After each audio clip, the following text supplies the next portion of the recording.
Ahli-ahli yang berhormat, masalahnya di hadapan majlis ialah rang undang-undang bernama suatu akta untuk meminda Akta Cukai Pelancongan 2017 dibaca kali yang kedua sekarang dan terbuka untuk dibahas. Di hadapan saya ada 10 pembahas yang akan membahaskan usul ini. Jadi saya mohon kepada pembahas dapat menjaga masa yang ditetapkan. Saya mohon yang pertama pembahas yang berhormat Tuan Guru Haji Idris bin Haji Ahmad. Assalamualaikum warahmatullahi wabarakatuh dan salam sejahtera. Terima kasih kepada Datuk Timbalan Yang Dipertua. Saya bersetuju dan menyokong kenaan dengan rang Undang-Undang Cukai Pelancongan 2020 dan terima kasih kepada pihak kerajaan yang telah pun konsisten di dalam membantu dan menggalakkan pelancongan di negara kita dengan memberi pengecualian cukai kepada pelancong-pelancong tempatan. Walau bagaimanapun di sana ialah kita akan mengenakan kepada pelancong-pelancong asing walaupun dengan kos yang agak kecil, tetapi kita bimbang takut ia akan memberikan satu imej yang tidak baik kepada pelancong-pelancong asing, kerana seolah-olah kita nak kenakan lagi cukai kepada mereka. Kalau boleh perkara-perkara seperti begini kita fikirkan kembali.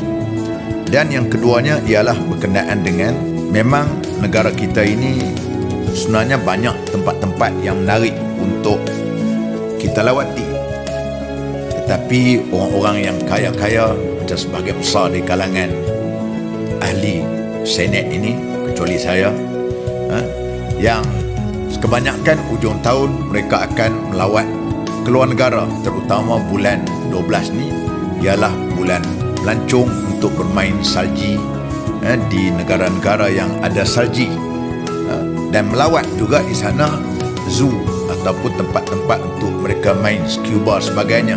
Sedangkan di Malaysia juga banyak tempatnya. Kalau zoo di luar negara pun bukanlah banyak sangat binatangnya, tetapi oleh kerana nak beritahu kepada orang yang kita ni pernah melawat ke zoo di Australia, zoo dekat Amerika, zoo dekat dengan Belanda, maka akhirnya kita itulah menyebabkan kadang-kadang kita kurang untuk melawat di negeri kita sendiri. Maka dengan takdir Allah Subhanahu Wa Taala kita sekarang tak boleh keluar negara, maka pasport merah terpaksa kita simpan dalam laci. Kita hanyalah melawat di tempat-tempat yang tak menggunakan pasport saja kerana untuk melawat di tempat yang tersendiri. Dan yang ketiganya ialah berkenaan dengan, sudah tentu soal pelancongan ini melibatkan perkara-perkara promosi yang perlu dibantu oleh pihak agensi-agensi pelancong, kerana banyak tempat-tempat yang menarik sebenarnya, tetapi apabila tidak dipromosi maka akhirnya perkara itu hilang begitu saja. Contohnya seperti mana landasan kereta api yang pertama di Taiping terletak di Pekan Port Well. Sekarang ni tersorok tempat itu, yang terletak di celah-celah gerai-gerai orang meniaga. Sedangkan kalau di luar negara seperti begitu amat berharga, nilai heritage-nya dengan izin dapat dipelihara dengan baik, tetapi ianya tidak dipromosi ataupun dijaga dengan baik. Dan poin saya seterusnya ialah berkenaan dengan soal agro pelancong. Agro pelancongan, kerana negeri kita ni banyakkan negeri pertanian. Orang datang ke negara kita dan juga kita sendiri pun, anak-anak kita suka untuk bawa anak-anak cucu kita pergi melawat di kawasan-kawasan pertanian, seperti mana kita buat chalet di dalam kebun durian ataupun di dalam kebun rambutan sebagainya. Mungkin perkara ini agak sukar untuk dibuat oleh persendirian kerana rakyat Malaysia ni tidak berapa ramai. Kalau kita buat sekali itu, mungkin orang datang sekali dah tak datang, makin menyebabkan kita punya pendapatan hilang, dan akhirnya segala konsep pelancongan yang kita nak buat tu tidak boleh.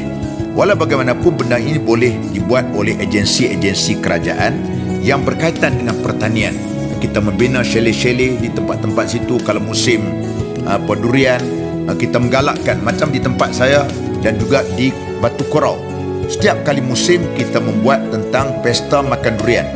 Bayar RM10, kadang-kadang orang daripada Johor Bahru pun datang jam jalan kampung tu pasal orang nak makan durian murah, kita katakan.